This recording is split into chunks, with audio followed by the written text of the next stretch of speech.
Once upon a time, in a small town, there was a little girl named Payal who had a cat named Ginny. Ginny was a playful and curious cat, always exploring the neighborhood. One sunny afternoon, Ginny wandered off too far and got lost. Payal was very worried.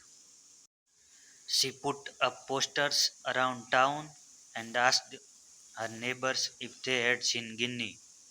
Every day she looked for her cat, calling his name.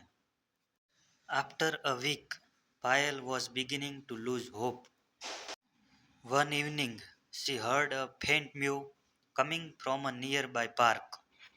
She ran towards the sound and, to her delight, found Ginny stuck in a tree. With a big smile, Payal carefully helped him down.